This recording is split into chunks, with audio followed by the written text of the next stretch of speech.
Okay, so welcome back everybody to the Crispy Audio stream because we just messed with the microphone settings because I could not hear myself. I am Casherboy, joined here by Gear, and we're going to get ready for the top 6 bracket of the VGC tournament here at level 1 in Dublin. We've got George Champ versus Matty Morgan, and it's looking like a really good team. Both players have crazy teams, a lot of innovation, and it's looking good. Yeah, he's looking very good. I have been staying with Matty this weekend. He's lovely to house me, and the amount of times he's gone over and over this team to try and make it the best thing possible, and it's just been stress after stress after stress. And I've never heard a man say, "I want to change teams" so many times in the space of a day. And it looks like he finally settled or something. And then Brian using stuff he's been using for ages as well. Brian's really confident. I met Brian this morning on the way in. He was shouting out his team. He's really proud of the Moltres, and it's served him well. It has served him well, especially in the meta rim right now, where it's like Landorus about with Rock Slide, you've got Urshifu about with its water type attacks. Gastrodon helps with that, but it's just nice to see Moltres as a Pokemon that really did nothing throughout its entire time as a Pokemon.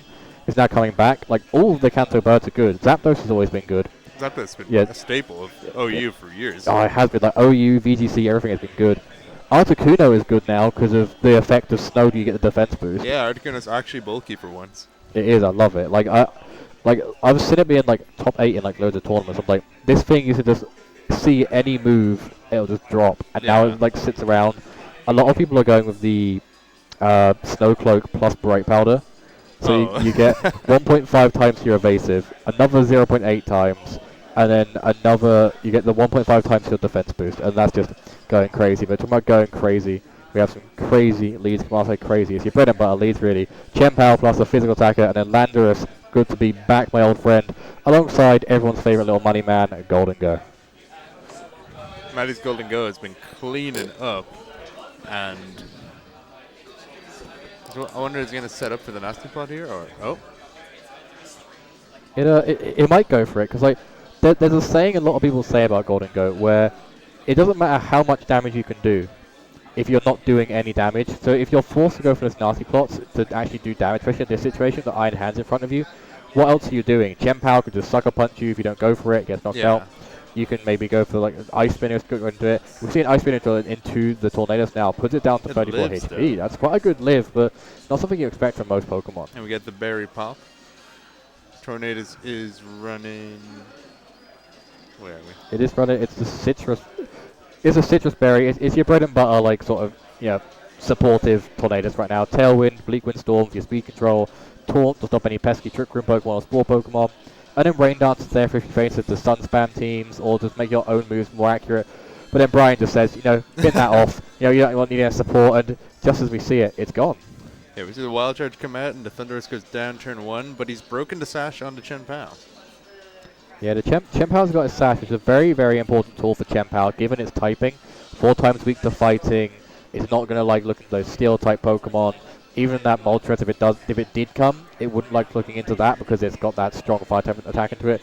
Rillaboom doesn't like it in return. Neither of these Pokemon really. Rillaboom can take a couple of hits from the Iron Hands, but then with the drop you're getting to defense because of Chien-Pao, on top of just Chien-Pao existing, it's very, very pressured, even though it can go for Fake Out. And if we look at the Terastallization types, there is I believe it is Ghost-type Terra. Ghost-type Terra coming out from Brian. So we just see Terra Ghost there to stop that Fake Out. You can just quite simply just then Ice Spinner into that slot, and then that thing is gone, completely off, turn 1 when it comes in again, which is something that's happening a lot to Matty's Pokemon right now. We see a Protect on the Chien-Pao, probably to block Fake Out just in case. But we see the Nasty Plot come out on the Gholdengo. Yeah, Nasty Plot coming out is going to make it a very nasty Pokemon to deal with indeed. We see U-Turn coming through, going into that Protect, so probably just trying to pivot that Rillaboom, control what Fake Out pressure is there. If not, it's just to make sure it's going in and out, waiting for that Chien-Pao to go down so that it can then start throwing down damage without the fear of being hit by a super effective, super strong Ice-type attack. But of course, Gholdengo can quite easily make that situation happen. There's no Focus Sash, unless it has come back from the grassy terrain. I didn't quite catch the HP levels, but it's still threatening loads of damage. And you can't. It's now a situation where Gholdengo can't do damage because it's going to be threatened by that Sucker Punch. But at the same time, that sheer presence of having Sucker Punch means it's forced to go for Nasty Plot, and it's that case again of It doesn't matter how much damage buff you've got if you're not doing any damage. You just see Protect come out there, so just taking it passive now for Matty. You see the Throat Shot come out, does half, but Gholdengo is still here, and the Citrus Berry pops, bringing it back up to about 3/4. Yeah, it's a good comfy zone for it to be in. Like, Gholdengo's one of those Pokemon that people have experimented a lot with, a bulkier version, a more offensive version. This seems to be a bulkier version because you can take those hits, especially from a Chien-Pao, where even a Throat Chop did that little. It's quite nice to see. It does get a knockout in return, not even to go for its signature move in Make It Rain. So it's keeping those stat boosts as well, which is really, really beneficial for Matty going further into this battle, especially with a special defensive behemoth such as the Iron Hands sat right in front of it. It'd be interesting to see. The Chien-Pao is probably the biggest threat to the Gholdengo in Team Preview. But it's looking like Urshifu might come in and cause some problems, or sorry, not Urshifu, the Landorus. And we do see the Landorus come in. Yeah, Landorus causes problems here a lot. Like, it can't do its favorite thing of just going for Earthquake because you have got the Iron Hands next to it. The Terastallization hasn't been worn out yet, so you can easily Terastallize the Grass type, take those hits a bit more, help with the Rillaboom as well. But then you have that sacrifice of Rillaboom's grassy terrain weakens spread ground type moves.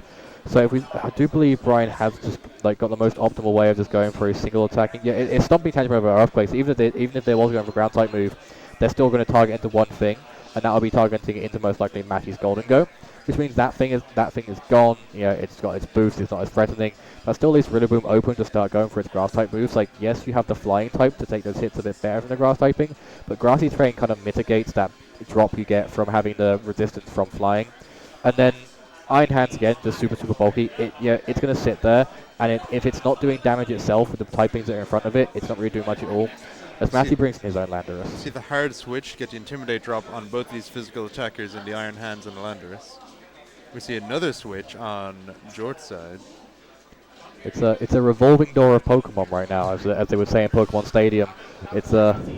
But it's even more like that. It just came in, it's going out again. It doesn't need to be here for too long. And in front of a special attacker, Gholdengo doesn't really mind that. But this Landorus, as well as Rillaboom in the back, are really going to hate the fact that Brian can now rinse and repeat with the recycling of the Rillaboom. And we're going to see how much this Gastrodon does take from the boosted attack. It takes about 50%, which Gastrodon, being very bulky, doesn't like taking that much damage.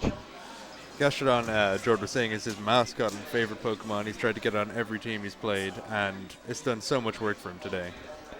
He has the Fake Out reassured in the Iron Hands from the U-turn, so it'll be interesting to see what he stops to return. It will be interesting to see. Of course, he is forced to go for a Fake Out into that Landorus because of the typing of Gholdengo, and so that just puts on that pressure. Gholdengo is still forced to go for its Shadow Balls because it's going into a Ground and Water type, it's going into Fighting type, it's Fighting Electric of that matter. So it's really forced to go for its single target weaker move, which means that it's like you can toss a coin on it. You're not getting the stat drops, but you're also not doing as much damage as you want to be doing. Rillaboom comes in, can help with the supportive feature of that, of you're going for weaker attacks, so you're doing less damage over time. So heal up while you can, get damage thrown across the board, and then to see where you can go. And that Wild Charge does nothing into the Rillaboom, just showing how much dividends it has, and how bulky it is. We see the Ice Beam. Yeah, amazing. Ice Beam was a safe move there. You Ice Beam into Landorus, it's 4 times weak, it drops. You Ice Beam into Rillaboom, it's 2 times weak, it's going to take a lot of damage, and then it makes it so you can't keep it around as long for the pivot. And now Brian has shown he can threat with that Ice Beam, so you can't really switch the Rillaboom now into that Landorus. And if Brian makes a good call, you can't really switch that Gholdengo should Matty want to get rid of those boosts that he already has from earlier in that game. And the Rillaboom has preserved Fake Out it can use on anything this turn. But I think we might see a drum beating come out from Matty into the Gastrodon. Yeah, it's just one of those things. I do believe neither players use up their Terastallization, but it's a case of, do you want to use your Terra type on Gastrodon right now, given how pivotal it is in front of this Gholdengo? And Matty's really pinned Brian in that sort of situation, where it's if you Terastallize, then I can take advantage of you now losing the typing that is good into my skill type attacks. But at the same time, if you don't, I have Rillaboom here to throw damage down. Landorus can come in, but with the 4 times weakness, the stab, and the grassy terrain all hovering around, that intimidates me nothing. Does not go just for a Fake Out, just keep it nice and safe, keep it simple, and allow another lovely, nasty blob to go on. The Gholdengo is now set up to, is that +4? I believe it is, yeah. So even if you go for that Make It Rain, you're still going to be at +2. You're going to be knocking out or at least doing half to everything on the field. Yeah, it's gonna be dangerous. The Gastrodon's still a bit threatening in that situation just due to its bulk, just due to its typing. But now you're at +4. Like we saw how they did about 50% at +2 with a Shadow Ball. +4 is practically double that. You can probably double your 50%. Hopefully you get the highest roll possible and get that knockout. You do leave yourself a bit open to the Landorus, who can then go for that Stomping Tantrum. But in that same case, you can just then Terrestrialize, take a couple more hits, and then you become, I believe it's water, yeah, it's water terrestrialization. So it's again, both these players are really forcing each other into awkward slots, where if you see the water terrestrialization, then Iron Hands is now super vector into it. But if you don't terrestrialize, Landorus super vector into it, and so both players really have to think, like, who goes to what. As Go does actually opt to go for it, maybe just thinking in the longer run and the shorter run, this Terra could just take out what's on the field, and then see what goes on from further there. Both players are running mostly defensive Terras across the board to try and stall out the match. And we see a Terra from both sides. We have the Water Goldengo. We also have the Poison-type Gastrodon. So it's really going to be a war of attrition between these two Titans. It is going to be a bulky war of attrition. Like, but both of these players have settled down. They got their bulkier Pokemon sat here. There's that Stomping Tantrum, so a very good read from Matty. Still does a decent chunk. And Make It Rain comes out, so another amazing call from Matty, knowing that Terrestrialization had to come, and it gets knocked out on the Gastrodon. Landorus survives. I believe it is the Assault Vest variant. No, it's Safety Goggles coming out from Brian, so Brian not even having that bulkier version, so maybe just, lots of special defense naturally put into that Pokemon to make it take that hit. Drum beating come out from Rillaboom, and that is going to clear the board in Matty's favor. It is just going to clear it out, and Matty, showing why he's one of the best players in Ireland, showing why he was that #1 seed, and he's just read Brian like a book in those later turns. Earlier on, it seemed like it was anyone's game. Yeah, it was like, it would go back to Matty would have a bit of a dominant lead, then Brian would have it, and now it seems that Matty really is in the driving seat of this game.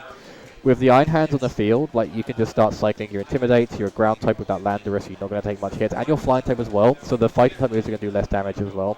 So it's just a case of who can find it. But Brian does just take a step back and just a couple seconds to breathe, kind of figure out what can I do in this next game. And I think given how well they started, I think Brian can maybe actually take this game too and put the pressure onto Matty, given how both these players are our two highest seeded players in the tournament. And Brian's now assessed the threat and seen what Matty's gone for in the Terra type, so he can kind of judge better for game 2 and see if he can get better footing and see if he can make this a best of 3. Yeah, I think this will go to that game 3. Like, we kind of know the tools that are going in. Brian now knows that Matty feeds on the fact that he knows when that Terra comes out. Gastrodon might not be the play for this. Like, yes, we see the Rapid Strike Urshifu coming out from Matty, but it's that same case. Like, Matty's seen the Gastrodon. He's a good enough player to know that you just don't go with a Rapid Strike into that Gastrodon. So maybe Brian can think that and then say, okay, I don't bring Gastrodon. Rillaboom hasn't got as much to feed off of, and then you can take it from there. But again, Matty being that great player could read into that, and this is what I love about these sorts of mind games of Pokemon, where you have that one Pokemon that techs a certain Pokemon on your opposing team, but then just by bringing it game 1, you can force that mind game of, ooh, do I bring it game 2, and then your opponent could not bring it, or still bring the countering that you'll counter, and that itself can be a counter, because like, you look at the Urshifu, if Brian doesn't bring his Gastrodon because of what Matty brought game 1, that's like, most of the team is dropping to it. Yeah. Like, Moltres gone. Both players have Intimidate Cycle and Fake Out to preserve the team and extend the match, so both players can really stall this out for a long game if they want to. But it looks like we are seeing the Urshifu come in from Matty. I think, I did see Urshifu come into that slot from Matty. I want to see Moltres come at least once in this best of 3. I want to see Moltres absolutely do work against something. It's your pre-cooked Christmas turkey. it comes all in one package. But the thing is, it feels like, Brian has been cooking with it. He's cooked very far, and it feels very good to this matchup. Because if you can force a situation where it's Moltres and Gastrodon in front of Urshifu, like, you can't go for your water type attacks just because they go into the Gastrodon. And those fighting type attacks are just going to be eaten up by how bulky the Moltres is, plus the typing it has for it. So, maybe we could see Brian go for that in the late game, because that really does force a sticky situation if he can remove the field. And with the lead he's gone with, which is his powerful, just click physical buttons, something drops, that could be something that comes into play within the early turns of the game too. But we could see a Fake Out into the Chien-Pao, followed by a Nasty Plot to set up, which would put Matty in an absolutely beautiful position. But I think we're going to see... It's coming out. Give it a minute. Of course, both these players just thinking to every last second just to see what they go through. Oh, we see the first turn Terra come out. Yeah, I do believe that is Brian. That is Brian going for that Terra. So going for that Terra Ghost. So reading into the Fake Out. Matty could maybe read into that because like it's one of those situations where you feel you could fake out the Gem Pal because it just gives you that position. But of course, faking out the fake out mon, just giving yourself that further pressure. As you see, the throat chop goes again into the Golden Go, get a higher roll this time, puts it down to its berry. And Golden Go can now sit around quite happily because it can go for that nasty plot. We can maybe see the grassy terrain beamer, but doesn't even go for it. It goes straight away for the Make It Rain. Doesn't get any knockouts. Takes those residual stat drops. And then, you're in a position where I think Matty can sacrifice it now. It's done its job, it's broken sashes, it's thrown out damage. You can maybe pivot it from here, though. Yeah, the Chen Pao is essentially just looking like a Sucker Punch Mon at this point. It might get a free kill on something, but I think Matty could happily double into it here and send Chen Pao packing, still keeping his Terra preserved in the back for a late game. Yeah, you can keep it reserved, keep it for late game. Like we did see that for both players, like in that game one, where they saved it at the very late game. Brian fell for that trick that everyone falls for, where if you see a fake out mon, you go for your Terra Ghost turn one. It didn't pay off too well here. Like yes, you lost the weakness to the Make It Rain, but you're still then going to be weak to the Ghost Type attacks. When you see a drum beating coming out, it is going to do a nice amount of damage with the terrain, with the new typing, and with Chen Pao gone. That's a lot of that offensive pressure that Brian had is now just out of the way. It's gone off the field. And you have to rely on your sheer bulk, which isn't the best thing, given what Pokemon are on this field. But you do see the Wild Charge go straight to that Landorus. So an amazing switch there made by Matty. And depending on what Brian brought, of course, Matty's essentially free to tear through with Golden Go. Now, we do see the Landorus come in. Landorus is a good check to Golden Go, of course. But the Terra Water Golden Go, if that's sitting in the back, that could get a lot of pressure onto George's team. It's gonna be putting a lot of pressure out onto George Champ. Of course, it'll be a case of whether how and when it throws up that pressure, because it just feels again that Matty is in that driving seat. It's only early turn, so you don't want to call anything too quickly. But it just feels like with the Pokemon on the field, like the Rillaboom takes the ground type attacks. Like you can go for U-turn, it doesn't nearly 50% actually. So I will eat my own words there. So I guess this is the pressure that we're seeing now. Like it is going to be relying on just intimidate cycling, and then whatever's in the back here. If it is that Gastrodon, it's not going to be. It's I guess it's a two-way thing. You can Terra Poison, you become weak to the ground type attacks. And if you don't, you're still weak to Rillaboom. But it is Mimikyu coming through, which means that you can go for a Trick Room to make those Iron Hands a little bit better, because it is going to be one of the slowest things on the field. See what goes through there as Drum Beating comes through. Hits his Mimikyu, and of course will break its disguise. I was half expecting to see the Moltres come in from George, to be honest. But it'd be interesting to see Mimikyu. It might Will-O-Wisp, either opposing Pokemon instead of a Trick Room. It's got a lot of work and a lot of play it can make here. It's got a lot of options, and it can throw down a lot. Like you said, Will-O-Wisp can neutralize his Pokemon quite quickly. Play Rough is stab and can also have that chance of lowering the attack stat, but it can still miss, and that's one of the commentators' curses never want to bring up of when a move can miss. But Shadow Sneak is the only really accurate move on this Mimikyu, so you can't really go for that because it's quite a weak move unless it's like 1-2 HP Pokemon. So you have to rely on those two moves at the bottom, maybe Trick Room if you can stay around long enough. But given that Rillaboom has broken the disguise, you can quite easily just throw an Earthquake. Rillaboom doesn't really care if it eats an Earthquake, it's a grass type, grassy terrain is up. Yes, it's weakened by your own grassy terrain, but it still means that your Rillaboom will stay around a bit longer. And both these Pokemon will hate being hit by that. This will be one of the most pivotal turns in the entire match to see who takes it here. We see a Shadow Sneak come out from the Mimikyu into the Landorus, dropping it just below half. And the Lando pivots with U-turn into the Iron Hands to bring back and cycle Intimidate once again later. Yeah, it's just going to keep doing that. That is its job. Like, this is why everyone loves and hates Landorus. It can be one of two things. It's like you have your Choice Band, Choice Scarf Landorus that just throws down damage. You click a button and it does it. But I think given we're now in a format where we have Rillaboom, you can't really go for that because you can either be a detriment to yourself by having that weakness added, or you can be a detriment to your opponent by allowing that to stop them from going on. So Matty's just playing it how it's normally played in these bulkier teams, where it's you go in, you intimidate, you U-turn, if not you do damage, and then you never lose with a Landorus. Like Landorus never takes those L's despite starting with one. And the double pivot to cycle Intimidate twice is a masterclass from Matty. It is. Do you see the critical hit Wild Charge drop to Goldingo in one hit though? Yeah, the hit going down there. I don't know if that was a roll. Like Golden Ghost's one of those weird ones where like it feels like it's a Schrodinger's box. It's both bulky as everything, but then the most fragile Pokemon at the same time. You never know. Same with Iron Hands. Like Iron Hands can be the most powerful Pokemon ever, or it could be the weakest Pokemon ever. You just never know what you're looking at when it attacks. But it's nice to know that it's kind of done its job. It's got rid of Golden Go. It's forced in the Urshifu, but really Urshifu looking above these Pokemon, it's eating good. Mimikyu lost its disguise. Don't have to worry about breaking that. And Iron Hands, you can probably throw a multitude of attacks into that and it's not doing very much. As Landorus comes in here, it's not going to reduce the crit damage, but it is going to force a lot of pressure on those fighting type moves, going further into this battle. And dropping the Intimidate on using the Intimidate to drop Urshifu's attack is exactly what I would have done in the same situation, because Urshifu just, if you don't check it, it will run through every team you put it in front of.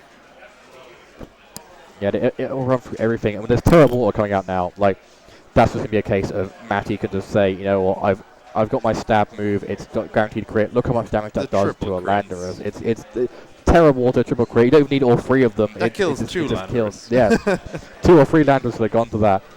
You do make yourself a little bit more, open to what comes from the Iron Hands, but if you can deal with it with the Stomping Tantrum, which it doesn't do, it might die to its own wild charge, but you've got rid of Urshifu, which is quite good, but it doesn't even get rid because it intimidates actually.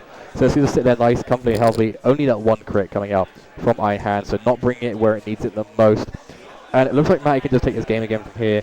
Mimikyu can come back in, but that's just going to be fragile in front of these 3 stab, Terra boosted, crit enhanced, surging strikes, and then Landorus could just clear up. And nothing stops Matty from just cycling Intimidate one more time and really making his opponent's Pokemon just too weak to progress through him. Yeah, like that just seems like a play for Matty, because like you can just say, you know what, as a contingency, I'll make sure my Landorus is looping. Aqua Jet does get rid of the Iron Hands, which is something I always like seeing things like Aqua Jet Extreme Speed, like get the knockout at low HP. It's just very, very satisfying to know that sort of thing has happened. And then we see the playoff goes into the Urshifu, of course, losing its fighting typing from the transformation. Doesn't drop to it, and then U-turn is going to do pitiful damage to the Mimikyu, but that's just enough it needs to do to get the switch, bring in Rillaboom, get a little bit of healing going, and you can just throw out a Surging Strike. That's probably going to knock out Mimikyu from here. I could see a U-turn Surging Strikes. If Surging Strikes doesn't kill, it's intimidated, and then Matty's just in the best position possible. So it's not looking amazing for Jord right now. It's not looking very good.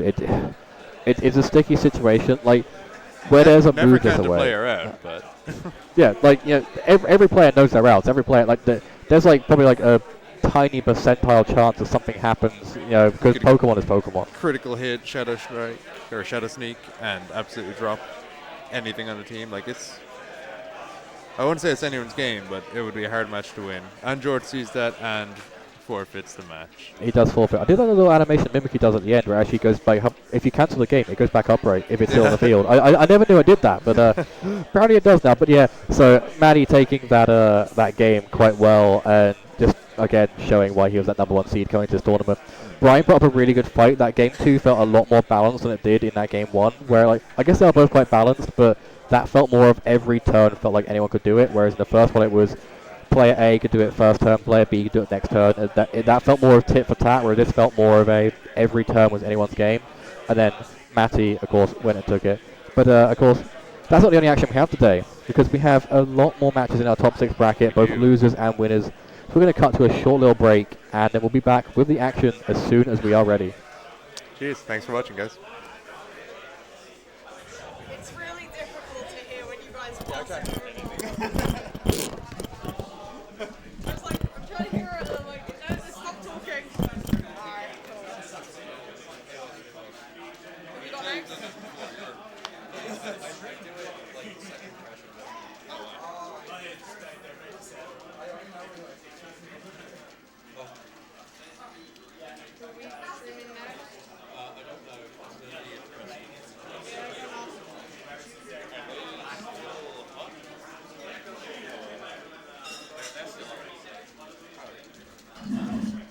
Because we can't turn it off like.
Right, can I have one, please?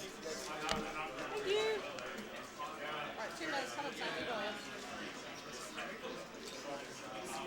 It's fine. It'll auto transit. Yeah, I know.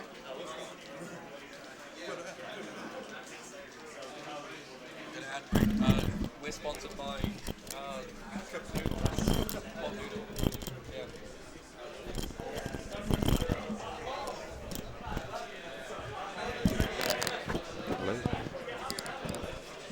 Today's stream is sponsored by the number one.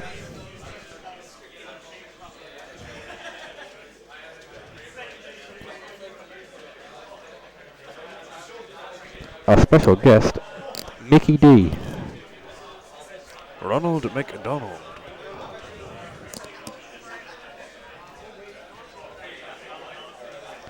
Cha cha cha cha cha cha cha. Let me know when you can tell the lads to kick off.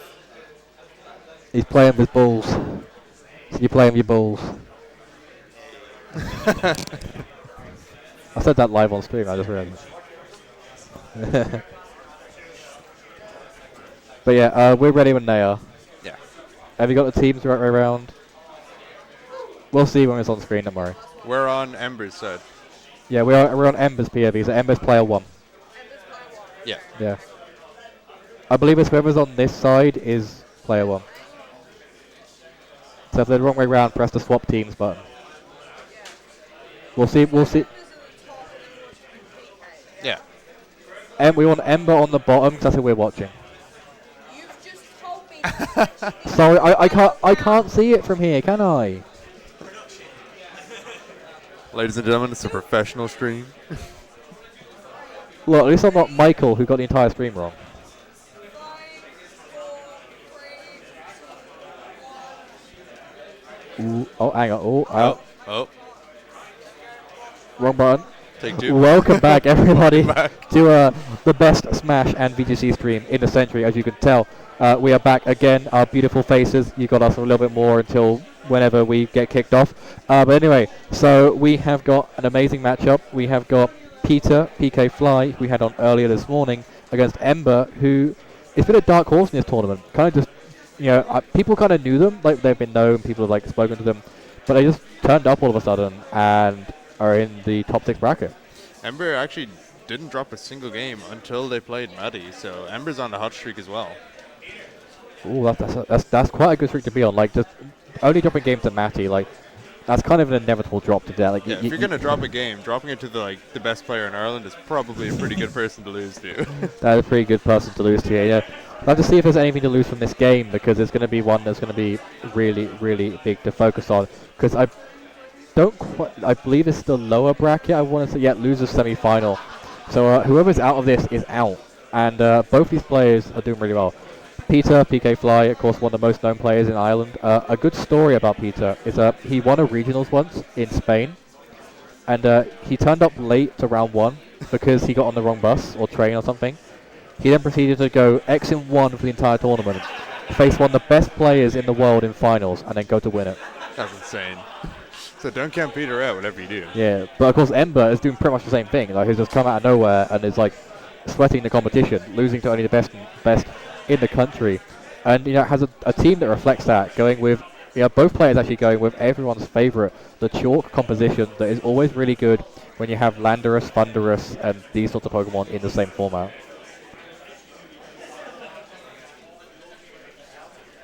And both players are running the Urshifu, both players are running the Flutter Mane. Like, there's a lot of overlap between teams, a lot of bulky Pokemon, a lot of fast Pokemon. It's interesting to see how both players are going to come to play with. It is going to be very interesting, and one thing that is really catching my eye is the bottom here of Peter's team, where you have the Cresselia and you have the Ursaluna, because that's a combo we've really only got recently because of the release of Pokemon Legends Arceus and having this new Regulation D format. So it's nice to see how that's going to pair in like a competitive environment. It's done very, very well in online tours. I think it came second in the biggest tour we've had so far for the format. So it's going to be nice to be like, hey, players are picking this up.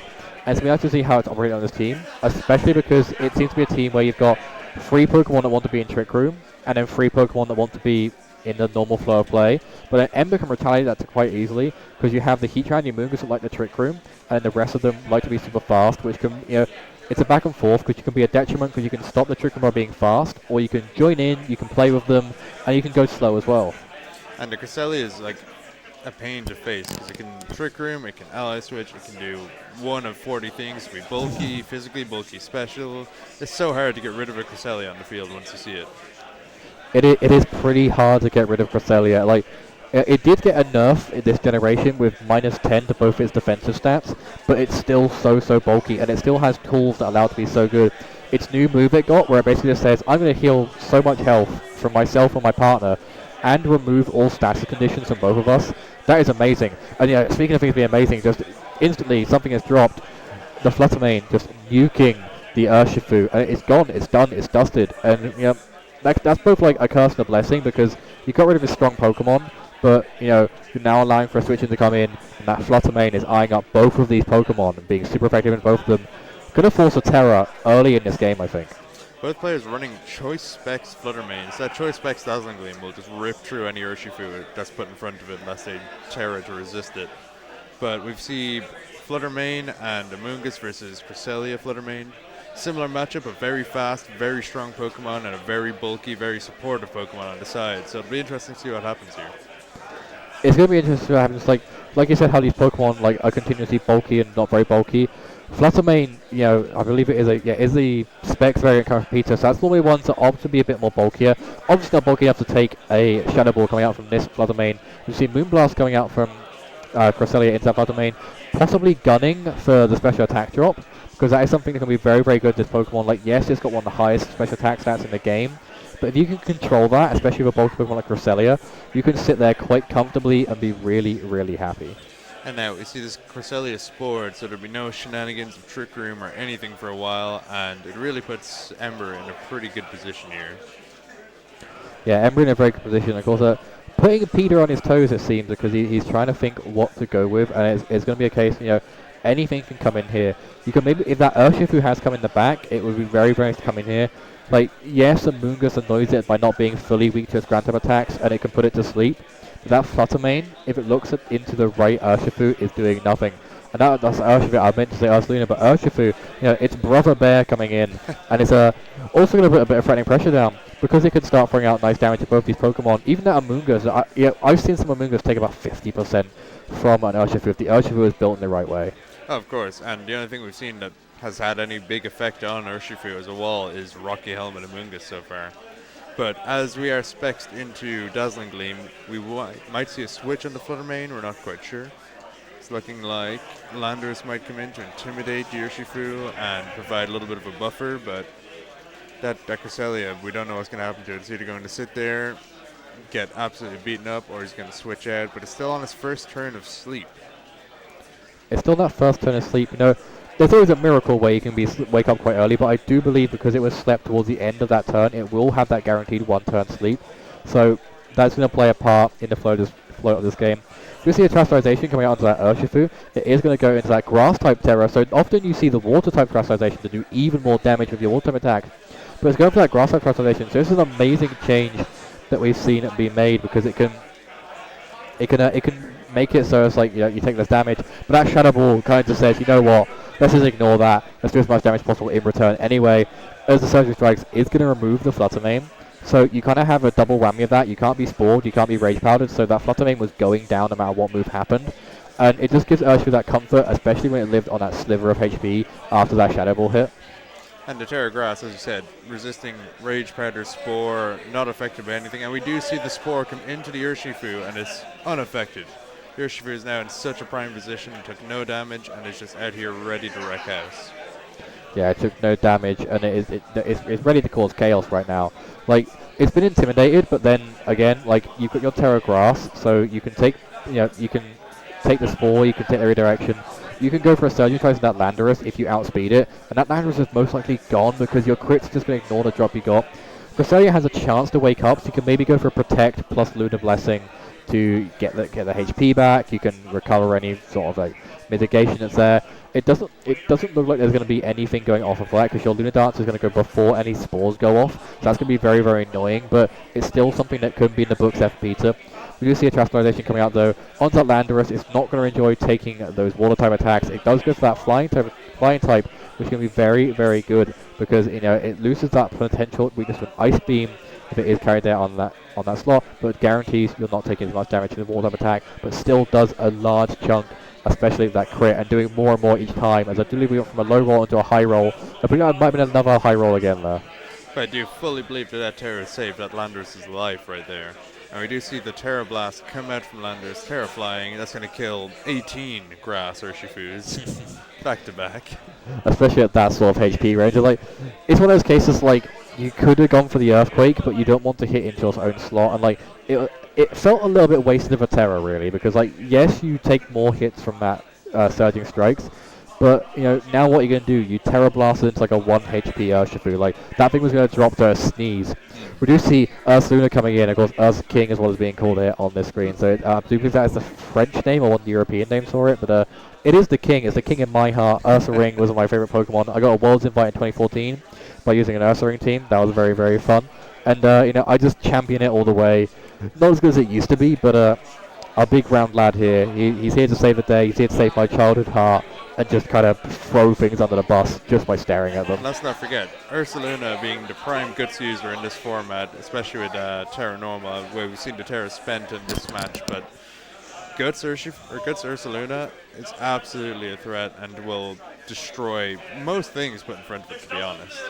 Yeah, it just rips through things. It just really, really just like shreds through them. And like, it's one of those Pokemon that like I enjoy seeing, but like people are saying it's not very good. Like, it's a very hit and miss Pokemon because yes, it's super strong, but it's slow, it's weak to water types, weak to grass types. It feels like a Terra Hog. It feels like you have to Terastallize it to get the biggest potential. We do see though that there is just a nice punch into that Landorus there, getting the guaranteed knockout.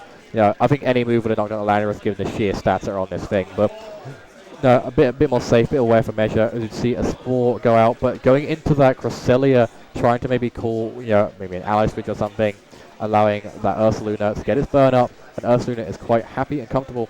And I do believe we did just see Ember go for that forfeit, just thinking, you know what, I can't carry this through with just an Amoonguss. You've got your boost, you got open to Ally Switch and stuff. I'm just gonna go and say, take the win. I'll sit back, I'll relax, and go into game 2 and reconfigure what I do in that game. The Terra Grass play was a fantastic play because it effectively neutered the Amoonguss to where it couldn't do anything for the whole match. Like, the Spore was out, the Rage Powder was out, the Crest was already asleep. The Crest wasn't needed. Yeah, it really put that dampening on it because, like, really, I thought it was there just for that Urshifu. Like, it can redirect those strong water attacks, those strong fighting type attacks, and it puts that pressure on very, very quickly. And the fact that your one tool into that is now mitigated because it's Terastallized. Like, yes, you have other options because now it's weak to different types. You can get, like, it's still weak to flying type regardless. Like, that's one of the downsides to it. But you just put that pressure on a game of one of your other Pokemon, and you can really, really show, what I have for that. And then even if you don't go for that full Terra, go for that Terra, you're still a strong Pokemon. Like, you can just sit there and be like, okay, you don't bring a Amoonguss this game, I could just not Terastallize, keep my normal weaknesses, and just go for a Surging Strike or something, and that thing is gone quite quickly. Yeah, there's no benefit to Terra Grassing offensively, but the defensive benefit is insane. Being able to resist everything, not affected by Spore, not affected by Rage Powder, able to target what you desire, really. It's quite a play to have. Yeah, it's just one of those Pokemon, one of those teams where, like, everything has a reason and a rhyme and a remedy to want to Terastallize, and that's just what feels very, very poetic about Peter's team. You have every tool possible there. As you said, like, you just don't Terastallize it and you can Terra something else. In this matchup, like, because they're very similar teams, both players kind of know what they're going into coming into these games. But it's still a case of, like, if you can figure out one thing from that open team sheet that you see, you can then work out your entire game plan. Like, just that similarity helps so much. Of course, things like not having the Icy Wind on Peter's Cresselia means Landorus can sit a bit more comfortably in front of it. Like, yes, you can't Earthquake it, which is one of the main things Landorus does, but you can still quite happily know you're only being hit by a Moonblast, and you can quite easily deal with the other Pokemon next to it and then focus down it with like a strong Terror Blast, or you can go with something else in your team like that. Heatran can quite happily sit in front of it, and everything seems like it counters everything on this team. It feels like it's a set of dominoes. One Pokemon knocks out the other, no one knocks out the other, and it just becomes a very, very close game. And we see that Heatran does actually come for Peter, but it does not come in the lead for Ember. Like, both players are running very balanced teams, but I think the thing I like about Peter's team is he can choose whether to Trick Room or not, and based off team preview, you can kind of bring the slower Mons or the faster Mons, depending on what's needed. And we see the Cress Heatran lead, and I'd love to see a Trick Room here, to be honest. I'd love to see the Trick Room come out in this tournament and absolutely make Ursaluna or Heatran just a boss Pokemon. I can see it coming. Like, the only problem is like, you see that Amoonguss in front of you, like, but that is Ember's really Ember's only option to go into that. Like, you have an Amoonguss, and with something like a Heatran on the field, like, Heatran can quite easily just go for a Heat Wave and do big damage to both of these things. Fluttermane being quite specially defensive won't really mind, and yeah, but Amoonguss doesn't like it, might even be forcing off that Terastallization, as we do see a Terastallization node coming out from the Heatran, is going to that Grass typing as well, getting a little Flower Crown, and that's going to be very good to that Amoonguss, because you can't be put to sleep, you take a little bit more damage from the Fluttermane, but we do see a Shadow Ball coming out though, so maybe not predicting heavily into that Terra, but still doing over 50%. Moonblast going into the Fluttermane. Do we get that special attack drop everyone loves? We do not. A Heat Wave cleans up, but does not get the final cigar. But the Amoonguss does sport a Crest once again, stopping his setup dead in his tracks.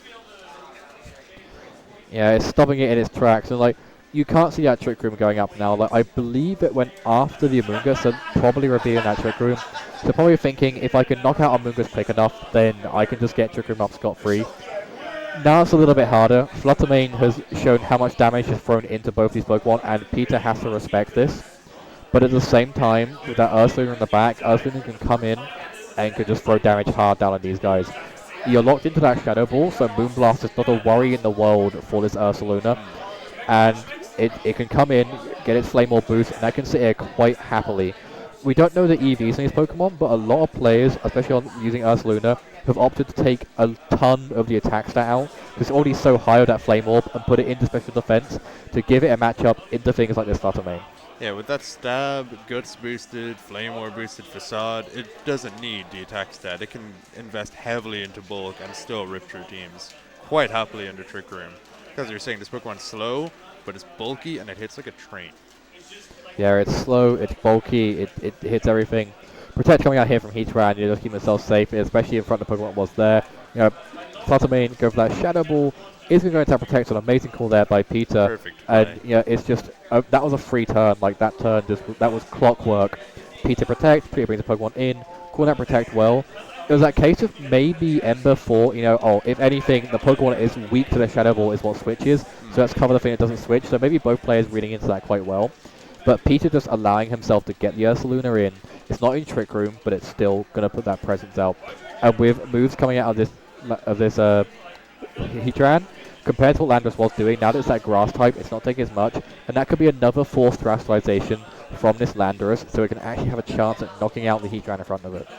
And Peter's in quite a good position here because he knows the Fluttermane can't really hit anything to guarantee a kill this turn, or it'll have to switch because it is locked into Shadow Ball with the choice specs. We do see him withdraw the Heatran and actually bring him back out the Cresselia, who is taking a nap. And we see the Fluttermane Shadow Ball into the Cresselia slot, choice specs, and that's an Cresselia. That's a one critical hit. We don't know if that mattered, because like Cresselia, as we were saying earlier, is so bulky. But Stab, super effective, choice specs boosted, probably highest stack in the game. Like, was that really needed? We don't know, but I think Peter's probably shaking his head, probably thinking, you know, that could have been not a crit, I could have not switched. Yes, you would probably lost your Heatran, but at the same time, losing a Heatran is the end of the world, especially if you can keep your Cresselia safe in a situation like this.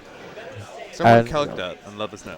Yeah, so someone who's watching in chat, calc that. You know, we have many players here who love to do their calcs.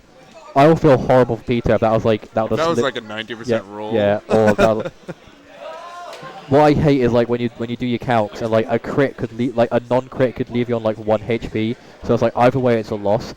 Ice Punch being utilized here into the Amoonguss as well.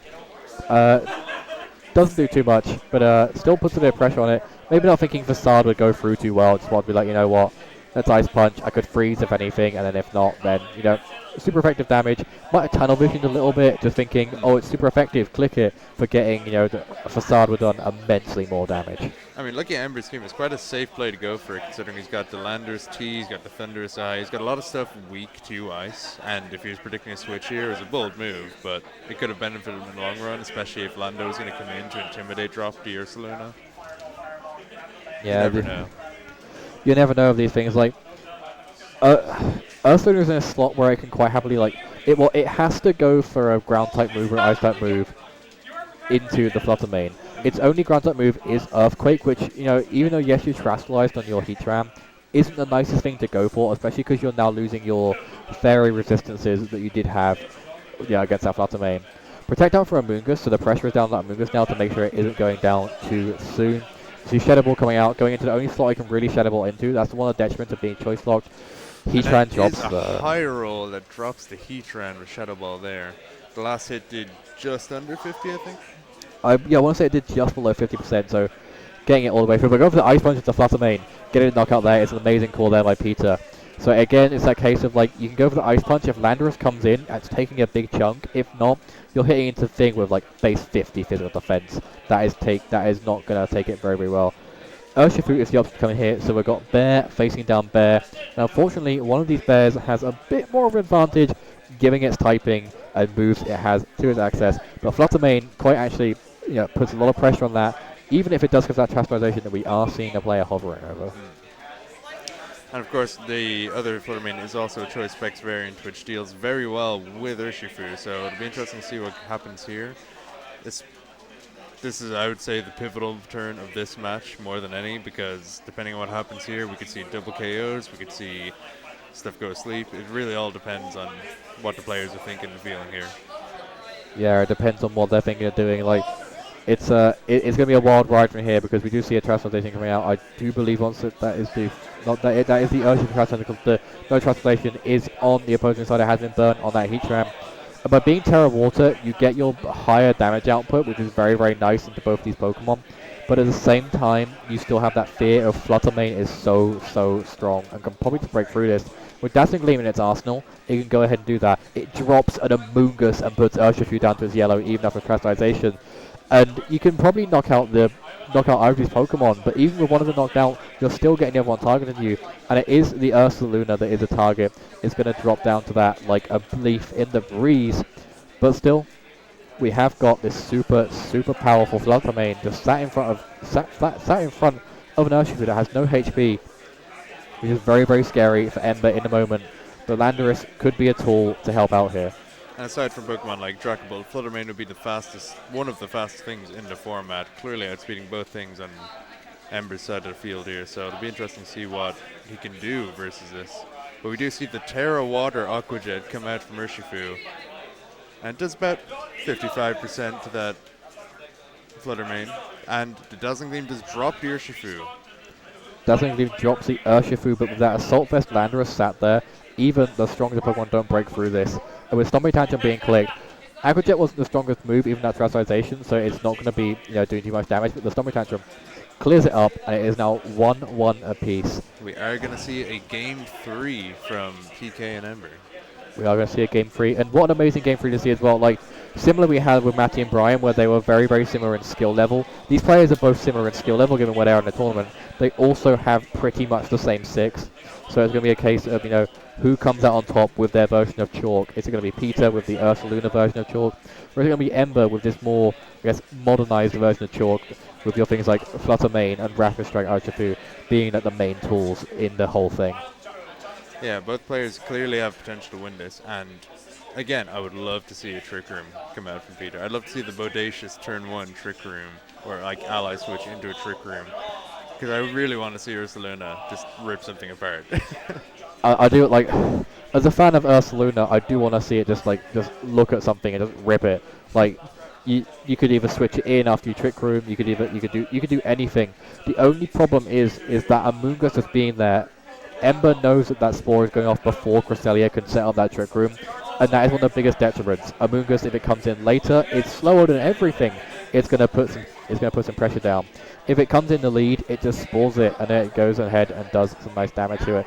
But it seems Ember is changing some things up here, and is really benefiting from the fact that we could be seeing respect for the Trick Room because of where that Amoonguss is placed in the team preview.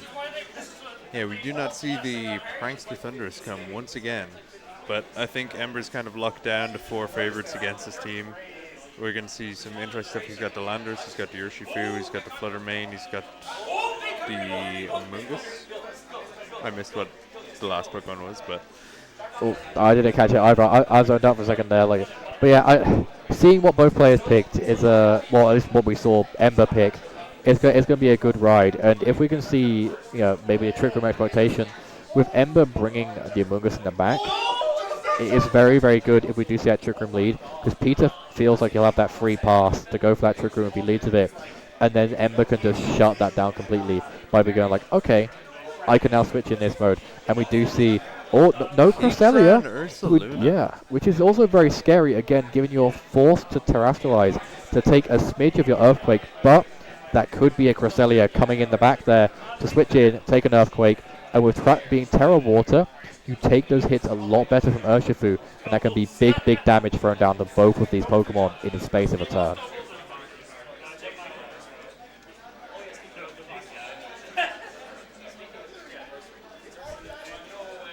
Oh, it'd be interesting to see, like, the Urshifu could close combat the Ursaluna slot and drop it. Close combat looks beautiful across the board here, but of course, as you said, the Cresselia could come in, soak up the hit. It's really hard judgment call to make here. You could see a double protect scout turn 1 here to see what player's going to do. Yeah, we could see a double protect scout. Many options. There is the detect. Of course, you can't protect the Fluttermane, so that's kind of something that's kind of just going to take the fact that it's going to do anything. Protect coming out from Heatran, which is very, very nice, making sure that it's going to be doing very well. Moonblast comes out, goes into that Ursaluna, puts it down to about 20, well not 25, maybe about 30, 40% health, as Facade is the option to be thrown in there. So an amazing play there, just calling that you can put damage down. And Ursaluna, even though it was a threat, by the fact you could just switch in Cresselia and go for an Earthquake, isn't really doing as much as it would like to.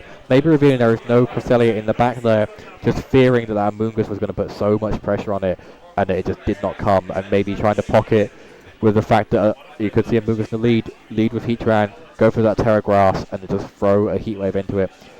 Goes into Ember's favour for this first turn, but we can never call it on the first turn, because both of these players have tools for everything. This could be the turn we see the switch, just getting Cresselia in safely, then setting up that Trick Room, and allowing Heatran to do its thing. We don't see that. We see a Terastallization coming out, which could be very beneficial for whoever goes for it. And it is that Heatran going for that Terra, so it's becoming better in front of these water and fighting type attacks, but not quite so happy to be in front of that Moonblast that has just been choice locked. Yeah, the Moonblast is definitely going to be doing a bit more, but the Ursaluna being at about 40% and the slowest thing across both teams as far as I know, it's going to be really hard for Ursaluna to get out any work unless a Trick Room is there to support it. But we see a close combat come into the Heatran, a critical hit doing about 75%. Yeah, that critical hit coming in crucial. Of course, if that had Terastallized, that probably would have knocked out even without the critical hit. We see Terra Blast coming on through, so an amazing tech coming on out. Goes into this Urshifu, and of course, unlike Peter's Urshifu, there is no Focus Sash on this one, opting to be that more super powerful Mystic Water set that just kind of throws damage down by clicking buttons. It's now a bit tit for tat. You put the Ursaluna in a situation where it doesn't want to be. You can easily take it out. This Heatran doesn't like the look of this Fluttermane either. Landorus can come in. It can intimidate the Ursaluna, but you're not doing too much to this Heatran unless you're going for that U-turn or maybe going for a Terra Blast of your own. So there is the option there, but it's going to be a case of who does this option the best. Amoonguss, can't sleep the Ursaluna because it's been burnt, and can't sleep the Heatran because it has been turned into that Terra Grass type. So it does seem Landorus is that best option. Let's see what sort of havoc it wreaks, given that it's, again, forced into that Terra Vacuum, if not just going for that U-turn to loop, which either of them are okay given what's on the field right now. Yeah, it'd be great to see a switch from Peter to preserve the Ursaluna, but he's staring down a lot of threat here. Like, the Fluttermane has so much health and so much speed that it can realistically threaten to KO about anything on the field. And with that Amoonguss in for support, the Landorus in for support, it's really mitigated a lot of the damage that could come at it from both sides. But we do see a Terra come out, And it's going to be a Terra Water into Land, or sorry, Terra Flying into Landers. Excuse me. So many different Terra types to come out here, but Terra Flying is quite terrifying for Peter right now because of the typing in the field. Protect coming out for that Heatran, so that terrifying factor is gone a little bit, but it's still that Ursaluna can be targeted down, and there it is. Ursaluna is gone, so unfortunately we won't get to see any Trick Room Bears going at it, and it is going to be relying purely what is in the back here for Peter. Heatran can maybe do it, like with this Terra Flying being thrown at it, it's not going to be very happy. And Fluttermane is down in a position where no matter what comes in the back there, it's really able to throw any super effective attack. Well, not super effective, but super strong. It's locked itself into Moonblast, which is arguably the best move for it to be locked into. If that, Heatran takes it nicely now, but nothing feels comfortable in front of this, as far as Fluttermane I feel, and I feel like Peter really has to rely heavily on what comes through, as we do see his own Fluttermane coming on out, but is it going to be enough to break through and seal that victory? Being locked into Moonblast, Peter has a lot of potential to lock into Shadow Ball here, and this game could come up to speed ties. Like, this is a very stacked field. We have 2 Terramons, we have the Fluttermane Ditto, both choice specs, both running a lot of speed investment, so we got to see who's faster. Well, it will come down to that speed tie. Like, Landorus has an okay matchup into the Fluttermane. Like, if anything, Landorus could ignore the Heatran and just go for that Fluttermane, and then go for Heatran afterwards. Amoonguss is coming in, which I guess if we see a Heat Wave coming out isn't the nicest thing. We see a Thunderbolt going into that Landorus circle, not being immune to it because it's lost its ground typing. Terra Blast coming on through, and I do believe that is going into the Flood. Oh no, that is going into the Heatran. The Heatran's gone, you know. That's like I guess a deja vu sort of thing. Yeah, a revenge sort of thing coming out from Landorus. Like back in the day, you know, you would just like Earthquake Heatran and it'll be gone. Heatran can now start going for that Terra Grass and be like, ha, you can't knock me out the Earthquake now. And then Landorus goes, but I can Terastallize as well and go for a Terra Flying and then knock out in return anyway. It's almost like Gen 5 VGC never died. It never went. Every 3 years it comes back to haunt us. Oh, but yeah, we're in a situation now where again it's like it could go anyone's way. I want to say that we see Ember on the upper foot here, on the upper hand, because you can throw strong attacks to either of these Pokemon. Amoonguss is taking nothing from either of these. Like Fluttermane pressure a little bit. Rage Powder comes on out, so you know whoever isn't going to be targeted is probably going to drop down. Thunderbolt goes to that Amoonguss, can do minimal damage, and we'll see who the Landorus goes for. I want to say that it's more scared of something like that Fluttermane, because you can deal with the Urshifu later on with your own Fluttermane. And we see the Rocky Helmet going to do triple damage to that Urshifu, effectively getting into kill range of anything else, while the Landorus is totally untouched and has free reign to attack whatever it wants on the entire field. Yeah, it has complete free reign. Anything is going everywhere, it just has to be at its beck and call. We see that Terra Blast coming out, going into what I believe is that Urshifu, so it is, because it's lost its sash because of the Rocky Helmet, it is going to drop instantly, and this has gone heavily into the hand of Ember after a dominant game we saw from Peter in that first one, and all it is just a Rage Powder and Terra Blast away, and that thing is dropping, and there it is. That is just clockwork, textbook of VGC. You redirect, you allow things to happen, and this has gone very, very well. Thunderbolt, nothing again, but you know that's mostly a consolation prize, as we'll see how much this Terra Blast does if it does finish up the game. It's a strong Pokemon into a fragile Pokemon. Let's see if it is the closing act. Oh, fantastic plays from Ember here the whole way through. But it's not actually enough to kill. It's not enough, but this thing's locked into Thunderbolt. If anything, you rely on like power after power after power after power on the Amoonguss, but I think that's too much to pray for in this style of play, and I think now you just throw damage down of your Ember and you just get it on. There's that Rage Powder, no paralysis, so it's not the end of the world. And then is free to clean up here. It's gone. Look, there's that Thunderbolt. Does nothing. Puts it into the red finally, but Landorus, you know, just eats this up, throws his little balloons in the air, gets that final blow, and we're seeing Peter going down and out, and Ember crawling back a further through the tournament. Again, an amazing display after kind of just coming to level 1 and just being like, you know what, I'm going to sweep the competition besides the top player. Yeah, like not much has stopped Ember except for Mr. Matty Moo Moo himself. who we are excited to see into the finals again. Yeah, we're excited to see Matty in the finals. Of course, that is something in the near future. And for now, we're going to cut to another one of our many breaks just to rest our voices and get all the players ready for those final games. So don't go anywhere. I'll see you soon.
okay, it's okay, it's okay, it's okay, it's okay, it's okay, it's okay. Team sheet, right? Team sheets. There you go. Look, Sam, If you are stressed.